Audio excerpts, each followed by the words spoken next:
بسم الله الرحمن الرحيم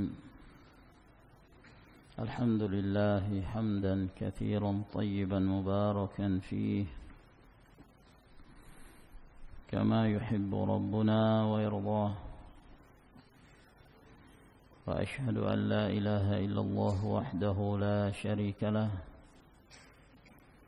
وأشهد أن محمدا عبده ورسوله صلى الله عليه وعلى آله وأصحابه وسلم تسليما كثيرا أما بعد قال المؤلف حفظه الله تعالى الوصية السادسة wasiat yang keenam.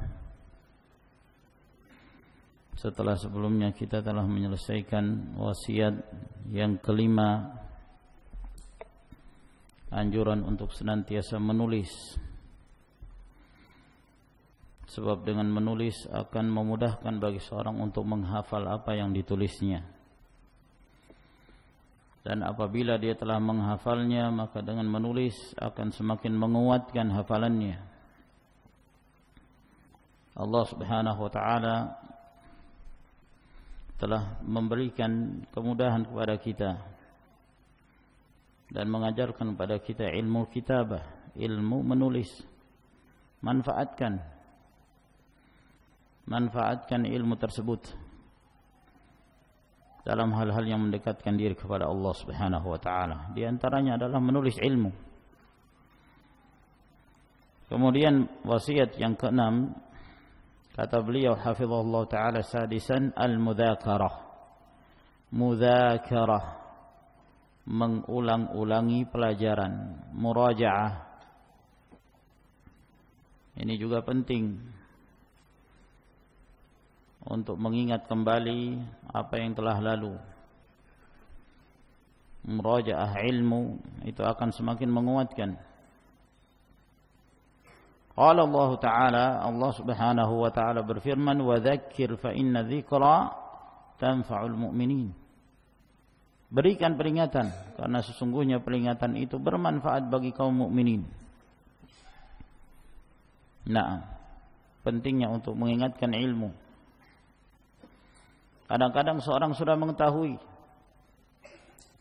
dalil, mengetahui nas, dan mengetahui ini perintah, ini terlarang.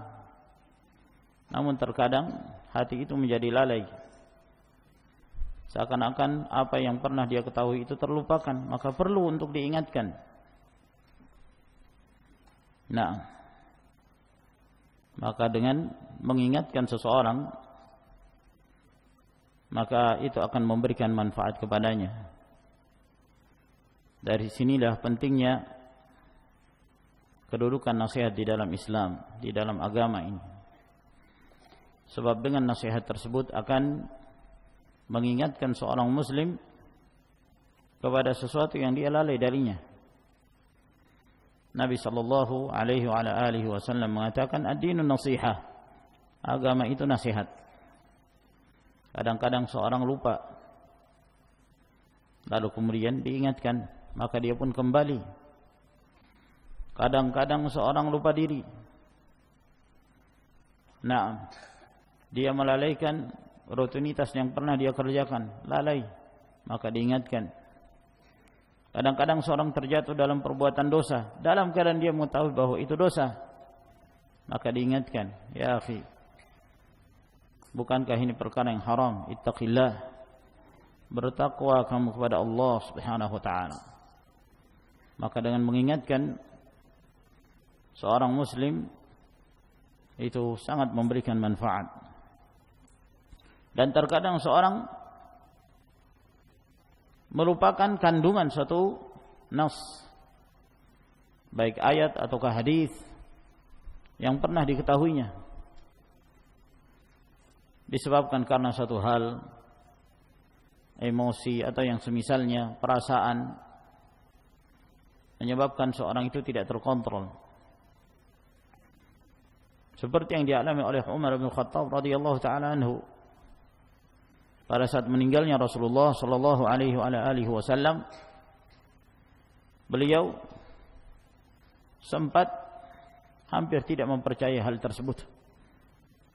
Disebabkan karena terlalu sedihnya beliau apabila harus berpisah dari Nabi sallallahu alaihi wasallam.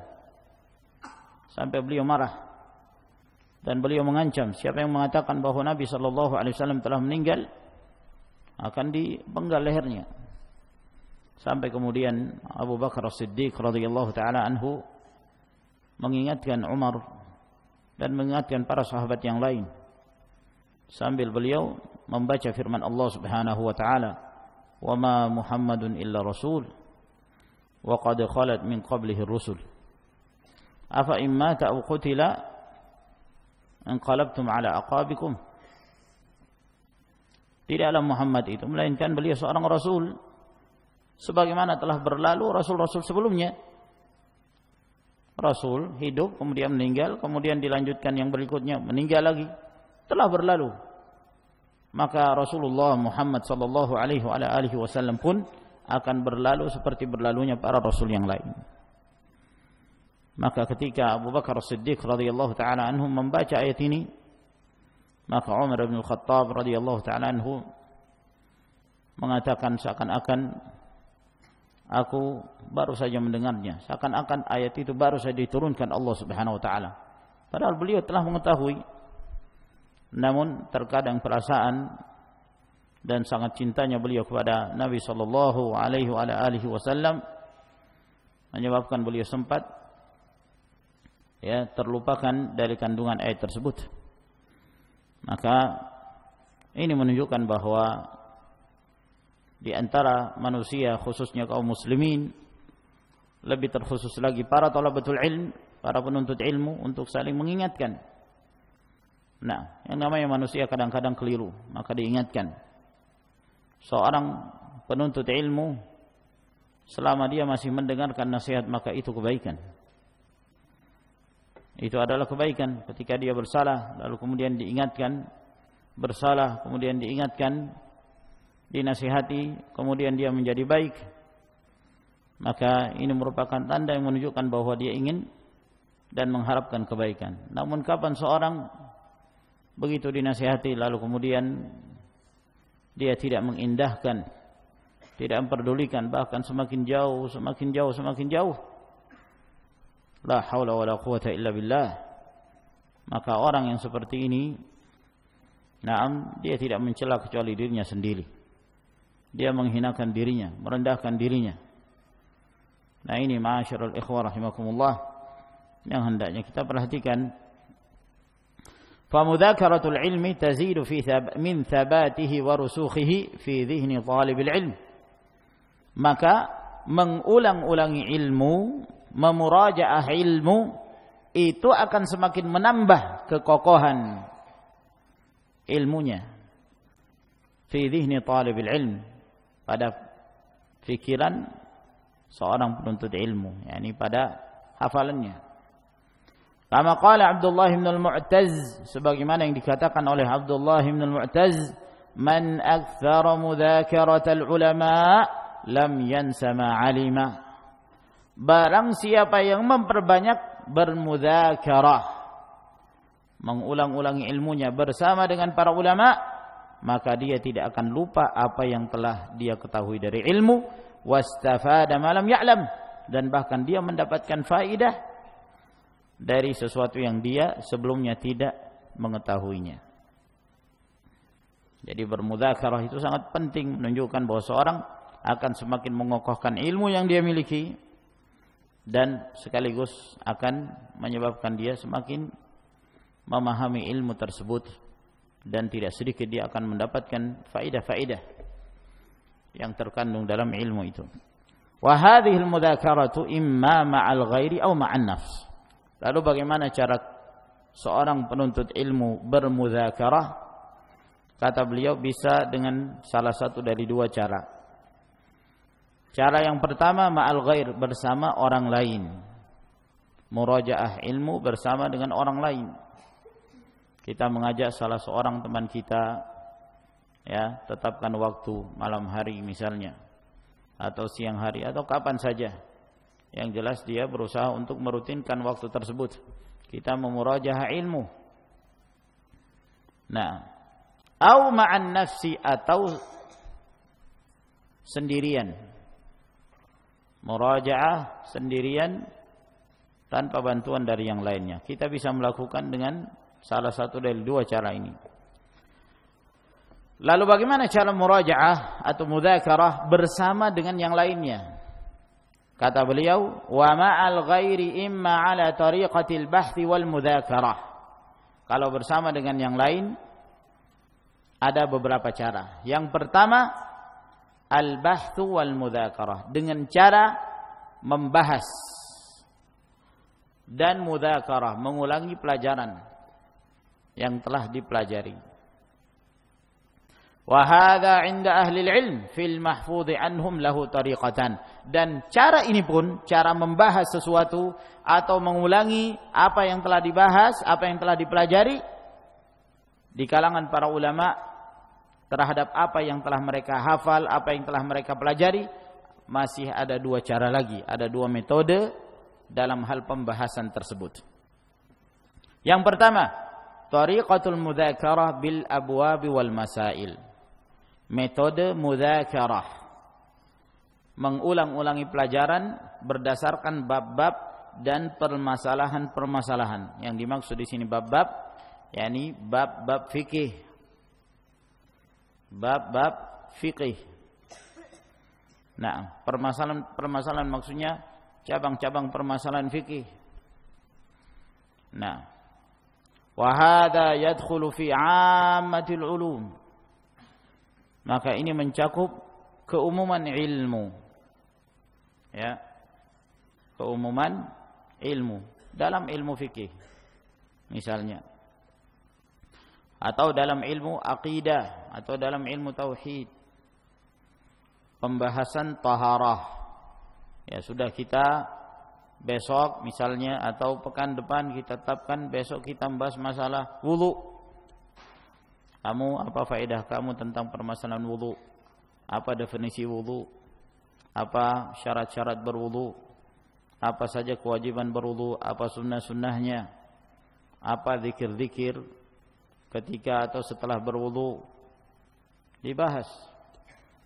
Nah, apa faedah-faedah bagaimana tata cara berwudu yang diajarkan oleh Rasul sallallahu alaihi wasallam? Apa saja yang membatalkan wudu? Ini dibahas. Ya, lalu kemudian mereka membahas permasalahan-permasalahan yang ada seputar perkara tersebut. Fayuqal, misalnya dikatakan ma tahfadhu fi zakatil huli. Apa yang engkau ketahui tentang zakat perhiasan, apa hukumnya? Ya, maka dijawab oleh temannya, yang saya ketahui dalam hal ini terjadi khilaf di kalangan para ulama. Ya, tentang zakat perhiasan. Ada yang membolehkan, ada yang mengatakan ada zakatnya, ada yang mengatakan tidak ada zakatnya. Terjadi khilaf, masing-masing mendatangkan dalil. Bagi saya bahwa zakatul huli itu adalah suatu hal yang wajib berdasarkan dalil ini dan dalil itu. Disebutkan dalilnya, hujjahnya. Nah, pada saat itu terjadilah mudzakarah. Yang satunya mengatakan, ya tapi kan dalil itu yang kamu sampaikan seperti ini, ada kelemahannya. Ya, sehingga terjadi saling akhdun wa rad, na'am, dengan cara ilmiah, dengan cara yang baik. Yang ini mendapatkan faedah, yang ini juga mendapatkan faedah. Apa yang telah dia ketahui semakin dikuatkan kembali dengan mudzakarah. Wa fi bai'il urbun, misalnya pembahasan tentang masalah bai'il urbun. Ya. Jual beli dengan ada uang muka. Ini apa hukumnya yang seperti ini? Ya. Lalu kemudian dijawab sama yang lain. Ada khilaf di kalangan para ulama dalam hal ini. Ya, yang satunya mengatakan, ya tapi ada hadis yang mengatakan bahwa Nabi SAW melarang dari bai'il urbun. Nah, yang satunya mengatakan, ya memang betul ada hadis, tapi riwayatnya dhaif misalnya. Oleh karena itu jumhur ulama membolehkan adanya bai'ul urbun. Nah, dibahas permasalahan-permasalahan tersebut sehingga majelis itu hidup. Ya. Oleh karena itu para ulama salaf dahulu, ya, karena luasnya ilmu mereka, Kemudian semangat mereka juga dalam mengambil faedah. Tidak sedikit dari mereka yang kadang-kadang mudzakarah tidak terasa mendekati waktu subuh. Saking semangatnya mereka bermudzakarah. Mendekati waktu subuh, ya. Kenapa? Karena mereka keasyikan menghidupkan malam tersebut dengan mudzakarah. Dan itulah kehidupan para ulama salaf. Ya, ada waktu di mana mereka beribadah kepada Allah Subhanahu wa taala dan ada waktu mereka berkumpul lalu kemudian membahas satu permasalahan. Wa fi ta'arudil umumat, ya, pembahasan tentang bertentangan antara keumuman yang satu dengan keumuman yang lain dibahas. Nah, misalnya mereka membahas tentang hukum salat tahiyatul masjid pada waktu yang terlarang. Nah, dalam satu hadis Nabi sallallahu alaihi wasallam memerintahkan apabila kalian masuk ke dalam masjid tidak boleh duduk sampai dia salat 2 rakaat. Sementara dalam hadis yang lain ada larangan dari Nabi sallallahu alaihi wasallam, la salata ba'da al-'asr hatta tatlu'a asy-syams wa la salata ba'da al-fajr hatta la salata ba'da al-'asr hatta taghruba asy-syams wa la salata ba'da al-fajr hatta tatlu'a asy-syams. Tidak ada salat setelah salat asar sampai terbenam matahari.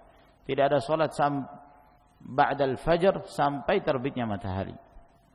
Ini gimana? Kalau ada seorang masuk ke dalam masjid setelah asar, apakah boleh bagi dia untuk salat atau tidak? Yang satu yang mengatakan dia kan ada hadisnya diperintahkan setiap kali masuk masjid harus salat. Yang satu yang mengatakan tidak boleh salat karena itu waktu terlarang. Nah, gimana cara mengkompromikan antara dua riwayat ini? Nah, ini penting sekali ma'asyiral ikhwah rahimakumullah. Itu akan melatih otak kita untuk terus berpikir, ya. Naam, melihat dalil-dalil mana yang rajih dan bagaimana cara mengkompromikan antara hadis-hadis yang sahih yang datang dari Nabi sallallahu alaihi wasallam. Tentu pembicaraan tersebut disertai dengan pembahasan ilmiah berdasarkan kaidah-kaidah yang syar'i, qawaid fiqhiyah atau qawaid usulul fiqh. Naam. Wa fi mirathil jad, dan tentang warisan kakek. Gimana warisan kakek? Ya, apabila berkumpul kakek dan saudara laki-laki kandung, siapakah yang berhak untuk mendapatkan warisan itu? Ya, terjadi akhdun warad, terjadi dialog. Nah, masing-masing mendatangkan hujjah. Wa nahwi dzalik, dan yang semisalnya. Ya, pembahasan-pembahasan seperti ini dalam permasalahan fikih terlalu banyak. Nah, ini pembahasan yang sifatnya klasik. Dalam artian hal-hal yang seperti ini sudah dibahas para ulama dahulu dan sudah dibukukan. Ya. Ada pembahasan-pembahasan yang sifatnya kontemporer. Permasalahan nawazil yang baru-baru saja pada zaman kita sekarang ini terjadi, yang tidak dibahas oleh para ulama dahulu. Nah, itu pun penting untuk dibahas. Ya, sekarang ini banyak sekali permasalahan-permasalahan kontemporer yang membutuhkan penjelasan secara ilmiah, membutuhkan fatwa juga dari kalangan para ulama tentang permasalahan-permasalahan tersebut. Nah, misalnya tentang hukum, gimana hukum mengotopsi mayit. Nah, melakukan pembedahan terhadap mayit karena ada kebutuhan sesuatu. Misalnya untuk diperiksa mayat tersebut untuk diketahui sebab pembunuhannya. Apakah orang ini mati wajar atau mati disebabkan karena perbuatan orang lain? Mungkin dia diracuni, mungkin ada orang lain menjadikan sebab dia terbunuh atau yang semisalnya. Itu apa hukumnya? Sementara dari sisi lain Nabi sallallahu alaihi wasallam mengatakan kasru azmil mayyit ka kasrihi hayya. Mematahkan tulang mayit ketika mati sama seperti mematahkannya ketika hidup. Dalam artian jenazah seorang muslim terhormat baik pada saat hidupnya demikian pula pada saat matinya. Kalau dia meninggal, bolehkah dibedah dengan tujuan ini? Bolehkah mereka-mereka yang melakukan praktek untuk membedah jenazah, apalagi kalau jenazah itu seorang muslim, apakah diperbolehkan? Ini semua ma'asyiral ikhwah rahimakumullah merupakan permasalahan-permasalahan kontemporer yang butuh untuk dibahas. Ya, Kita tentunya bukan para ulama. Kita bukan para ulama. Sampai kemudian kita membentuk majelis sendiri, debat sendiri, kemudian menghasilkan keputusan sendiri. Namun itu sekedar untuk melatih diri kita dan melatih keadaan kita sebagai seorang talibul ilmi, sebagai seorang penuntut ilmu, untuk menjadi seorang muttabi', minimal menjadi seorang muttabi'. Kalau kita tidak mampu menjadi seorang alim, tapi kita menjadi seorang muttabi', bukan muqallid. Muttabi' itu yakni kita mengikuti sesuatu berdasarkan dalil. Mengikuti sesuatu berdasarkan dalil. Kumpulkan perkataan para ulama. Apabila terjadi perselisihan di antara mereka, maka kita pun membicarakan, membahas permasalahan tersebut, lalu kemudian kita melihat mana yang rajih dari pembahasan para ulama itu. Nah, lalu kemudian kita mengamalkannya, mengikuti dalil, mengikuti pendapat yang lebih kuat kepada kebenaran yang dibangun di atas dalil dari perselisihan para ulama tersebut. Yang jelas mudzakarah itu sangat penting sekali. Fayudzakiru jalisahu bimithli hadhihi almasail, maka dia pun bermurajaah bersama dengan teman duduknya tersebut permasalahan-permasalahan ini. Fa innaha tuthbitul ilma wa taziduhu, karena sesungguhnya yang demikian akan mengokohkan ilmu dan akan semakin menambah ilmu seseorang. Wa hadhihi tariqatun nabawiyyatun salafiyyatun nafi'ah, dan ini merupakan metode kenabian salaf yang sangat bermanfaat. Yang sangat bermanfaat, dan itu subhanallah terasa ikhwan. Kadang-kadang kita membaca satu hadis, ya, itu kita belum bisa memahami dengan baik. Atau kadang-kadang kita memahami pemahamannya keliru. Kita menyangka demikian, namun dengan mudzakarah ada yang mengingatkan kita, antum ya akhi salah faham terhadap hadis itu. Maksud hadis itu seperti ini, dijelaskan. Antum keliru misalnya. Ya. Atau misalnya dia hendak berhujjah dengan hadis tersebut tentang satu permasalahan, ternyata cara berhujjahnya dengan hadis itu keliru, lalu dibenarkan. Ya. Cara berhujjah antum keliru. Ini ada permasalahan, ya, perhatikan dari lafaz ini menunjukkan hadis ini seperti ini misalnya. Nah, sehingga betul-betul, ya, pada saat kita selesai dari mudzakarah, kita banyak sekali mendapatkan fawaid. Nah, jangan satu orang saja yang ngomong. Kadang-kadang ada, ya, satu aja yang ngomong, itu kalau itu pelajaran namanya. Nah, yang lain fadhal, mungkin antum ada pendapat, ya. Ayo, kalau pendapat ana seperti ini, mungkin antum. Tapi jangan sampai ngotot-ngototan juga, sampai marah, ya. Yang repotnya kalau bermudzakarah dengan orang yang dikit-dikit ngamuk, wah ini yang jadi masalah. Nah, nanti dikit-dikit mubahalah.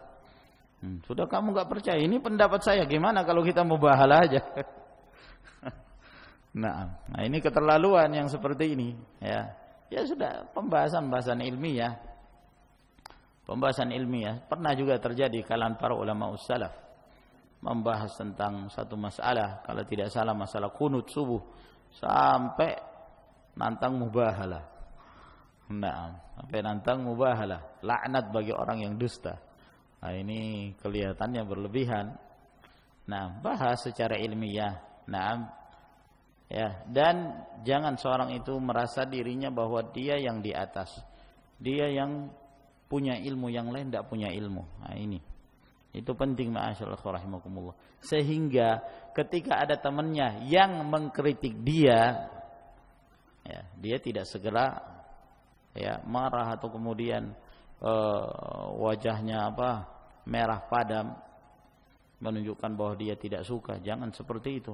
Ya, siap untuk dikoreksi. Kalau keliru misalnya pahaman, siap untuk dikoreksi. Dan itulah tujuan dari mudzakarah. Ketika kita keliru, ada yang benarkan. Nah, dan kita siap untuk menerimanya. Nah, ketika kita tidak mengetahui, ada yang memberikan tambahan ilmu itu kepada kita. Nah, ini penting, ma'asyiral ikhwah rahimakumullah. Wa hadits Jibril at-tawil awdahu syahidin ala dzalik. Dan hadis Jibril yang panjang itu merupakan saksi yang paling jelas tentang hal ini. Jibril datang lalu kemudian bertanya tentang Islam, tentang iman, tentang ihsan, tentang hari kiamat dan tanda-tandanya. Maka Nabi menjawab, ya. Bukan berarti Jibril tidak mengetahui, tapi dia datang untuk mengajarkan kepada yang lain tentang Islam. Oleh karena itu ketika Jibril telah pergi, Nabi sallallahu alaihi wasallam mengatakan, "Hadza Jibril ataakum yu'allimukum dinakum." Itu adalah Jibril yang datang kepada kalian untuk mengajarkan kepada kalian agama kalian. Itu namanya mudzakarah. Mudzakarah. Nabi menjelaskan, kemudian dibenarkan lagi oleh Jibril, "Shadaqta, shadaqta. Engkau telah benar dengan ucapanmu." Wa thabata 'ani Nabi sallallahu alaihi wa alihi wasallam fi ghairi haditsin annahu sa'ala ashabahu an masail 'adidah, dan telah sahih pula dari Nabi sallallahu alaihi wasallam bukan pada satu hadis saja bahwa beliau bertanya kepada para sahabatnya tentang beberapa permasalahan-permasalahan agama, dan itu banyak sekali kita dapatkan di dalam hadis. Kama qala li Muadz ibn Jabal radhiyallahu an, sebagaimana beliau berkata kepada Muadz ibn Jabal radhiyallahu taala anhu, "Atadri ma haqqullahi 'alal ibad wa haqqul ibadi 'ala Allah?" Apakah engkau mengetahui apa hak Allah kepada hamba-hambanya dan apa hak hambanya kepada Allah Subhanahu wa taala? Nabi bertanya bukan karena Nabi tidak mengetahui, Nabi bertanya untuk memberikan faedah kepada Muadz bin Jabal. Muttafaqun alaih, hadis ini diriwayatkan Al-Bukhari dan Muslim. Wa qala sallallahu alaihi wa alihi wasallam li Ubay bin Ka'b radhiyallahu anhu, dan Nabi sallallahu alaihi wasallam juga bersabda, beliau mengatakan kepada Ubay bin Ka'b radhiyallahu anhu, "Atadri ayya ayatin min kitabillahi ma'aka a'zam?" Apakah kamu mengetahui ayat apakah yang terdapat di dalam kitab Allah yang bersamamu yang paling agung? Rawahu Muslim. Hadis diriwayatkan oleh Imam Muslim. Wal ahadits fil babi katsira. Hadis tentang permasalahan ini banyak sekali. Nabi bertanya kepada Ubay bin Ka'ab untuk menguji Ubay bin Ka'ab dan memberikan faedah. Apakah ayat yang paling agung yang terdapat di dalam kitab Allah Subhanahu wa taala? Apa lanjutan dari hadis ini? Apa itu ayat yang paling agung? Rizal. Apa ayat yang paling agung dalam Al-Quran? Antum ya. Abu Sofwan.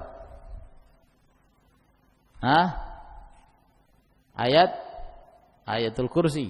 Naam, sahih. Ayatul Kursi.